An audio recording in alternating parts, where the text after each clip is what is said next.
વડોદરામાં ગુજરાતી ફિલ્મ મોજે દરિયાનું ભવ્ય પ્રમોશન થયું છે. સ્ટારકાસ્ટે પ્રેસ કોન્ફરન્સ યોજી જાણકારી આપી હતી. વડોદરા શહેરમાં આવનારી ગુજરાતી ફિલ્મ મોજે દરિયાની સ્ટારકાસ્ટે ફિલ્મના પ્રમોશન માટે મુલાકાત લીધી હતી. આ પ્રસંગે ફિલ્મની સ્ટોરી અને નિર્માણ પ્રક્રિયા અંગે માહિતી આપવા માટે આજે એક પત્રકાર પરિષદનું આયોજન કરવામાં આવ્યું હતું.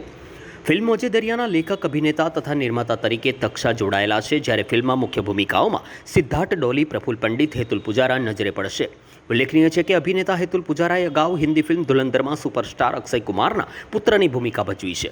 પ્રેસ કોન્ફરન્સ દરમિયાન સ્ટારકાસ્ટે જણાવ્યું હતું કે ફિલ્મને તૈયાર કરવામાં ખૂબ જ મહેનત કરવામાં આવી છે. લગભગ 1.5 વર્ષ સુધી ખૂબ જ વિચારીને ફિલ્મની સ્ટોરી લખવામાં આવી છે અને ત્યારબાદ માત્ર 17 દિવસમાં જ અમદાવાદ અને તેમજ ગ્રામ્ય વિસ્તારોમાં શૂટિંગ પૂર્ણ કરવામાં આવ્યું છે. સ્ટારકાસ્ટે વધુમાં જણાવ્યું હતું કે ફિલ્મ સંપૂર્ણ રીતે મનોરંજક છે અને તમામ દર્શકોને ગમશે તેવી આશા વ્યક્ત કરી હતી. साथ ही તેમણે સૌને થિયેટરમાં આવીને ફિલ્મ નિહાળવા માટે પણ વિનંતી કરી હતી. तो मैंने धुरंधर में नईम बलूच, जो अक्षय खन्ना सर का लड़का है, रहमान डकैत का लड़का, उसका किरदार निभाया है और बहुत बेहतरीन एक्सपीरियंस रहा. और उसके बाद तुरंत हम इसकी प्रमोशंस में लग गए, क्योंकि ये जो फिल्म है वो मेरे दिल के बहुत करीब है. जैसे मैंने दक्ष ने बताया था कि हमने ये दोस्त यारों के साथ बनाई है और बड़ी मौजीली फिल्म है, इसलिए नाम इसका मौजे दरिया है. तो धुरंधर का जो आपका एक्सपीरियंस था फिल्म कैरेक्टर में, वो इसमें किस तरह से आपको काम में आया? धुरंधर का जो एक्सपीरियंस था और यहाँ के एक्सपीरियंस में एक सिमिलर चीज़ है कि जैसे ऐसा होता है ना कि हम ऐसे मान के रखते हैं कि रीजनल फिल्म होती है तो मतलब शायद काम में इतना अच्छे से नहीं होता होगा, इतना मतलब स्मूथली नहीं जाता होगा चीज़ें, पर ऐसी कुछ चीज़ नहीं है. यहाँ पे बहुत अच्छी तरीके से, बहुत प्रोफेशनलिज्म के साथ, भले हम दोस्त यारों के साथ ही पिक्चर बना रहे थे, पर काम के वक्त काम और बहुत सुंदर तरीके से, सिस्टमैटिक तरीके से, बहुत बेहतरीन तरीके से हमने ये पिक्चर बनाई. तो एक्सपीरियंस मोर और लेस सेम ही रहा, बहुत बढ़िया रहा. लगभग 1.5 साल में मैंने ये फिल्म लिखना ख़त्म किया और शूट सिर्फ 17 दिन में ख़त्म किया. कितने ताजुब की बात है, लेकिन हमने बहुत ही अच्छी तरीके से प्लानिंग की थी, इसलिए हम 17 दिन में पूरा शूट कंप्लीट कर पाए. और एक्सपीरियंस एक्टर जैसे मानव गोयल सर, सुनील विश्रानी सर, कमलेश ओझा सर, वो लोग थे तो हम अपने गोल पे टिक पाए और 17 दिन में हमने शूट खत्म किया. और ये फिल्म एकदम कॉमेडी फिल्म है. और आज जब देख रहे हैं कि रीजनल फिल्म स्पेशली लालो इतना बढ़िया कर रही है, तो लोग गुजराती फिल्म की तरफ भी बढ़ रहे हैं. तो इसलिए सबको आग्रह है, रिक्वेस्ट है कि प्लीज़ हमारी ये फिल्म देखिएगा, मौजे दरिया इन सिनेमाज 16 जनवरी. क्या मैसेज क्या सोसाइटी को देना चाहेंगे इस फिल्म के जरिए? जी, इसमें मैसेज इस तरह का है कि हमें हमेशा अपनी बाउंड्रीज याद रखनी चाहिए. चाहे हम किसी मिडिल क्लास वर्ग से हैं या बहुत अमीर है, हमारी बैकग्राउंड नहीं देखनी चाहिए. ये इंपॉर्टेंट है कि हम इंसान कैसे हैं, तो उसी पे हमने फोकस किया. तक्षा પિક્ચરમાં હું આદિત્યના ખાસ મિત્રનો રોલ કરી રહ્યો છું, જેનું નામ છે રાહુલ.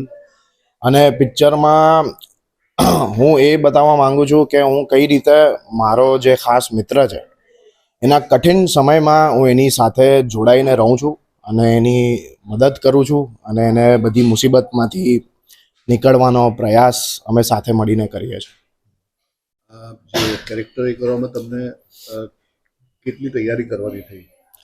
આ કેરેક્ટરની તૈયારી અમે બધાએ સાથે મળીને રીડિંગ કરીને, રિહર્સલ્સ કરીને, સીન વર્ક કરીને અમે 2 મહિના લગાતાર રોજ પ્રેક્ટિસ કરી છે અને પછી આ કેરેક્ટરને રોલ ભજવો છે.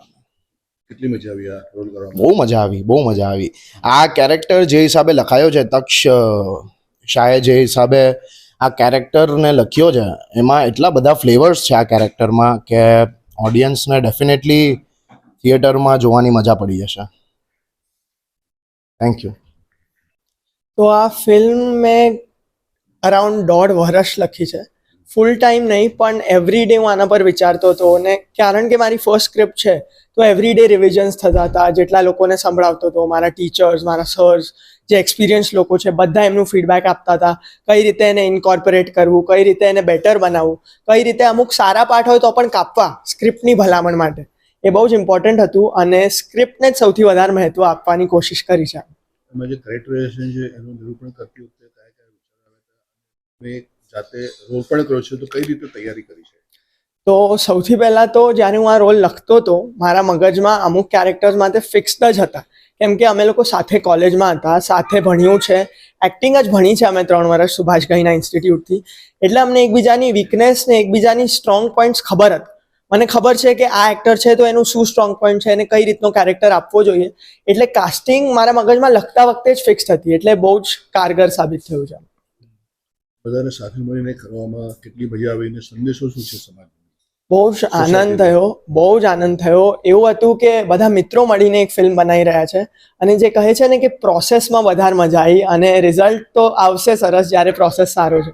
અને મેઇન અમારો મેસેજ છે કે તમારા જે આંતરિક રિલેશનશિપ છે ફેમિલીમાં અને ભાઈબંધો સાથે અને આ સમાજ પ્રત્યે તમારી શું રિસ્પોન્સિબિલિટી છે, તો એ કેટલું ઇમ્પોર્ટન્ટ છે અને અગર તમે એ લાઈન ક્રોસ કરો છો તો એના શું રેપરકશન છે, શું એના કાયદા હોઈ શકે છે કે શું નુકસાન થઈ શકે છે અગર તમે એક લાઈન ક્રોસ કરી રહ્યા છો. એકાદ એવો મહત્વનો ડાયલોગ સમજી શકશો? હા, ચોક્કસ. તો મારા હિસાબથી આ ફિલ્મમાં એક બહુ જ ઇમ્પોર્ટન્ટ ડાયલોગ છે જ્યારે એ કહે છે કે મારી સગવડ નથી પણ તું મારો દીકરો છે ને તારી છે તો એનો દુરુપયોગ ના કર.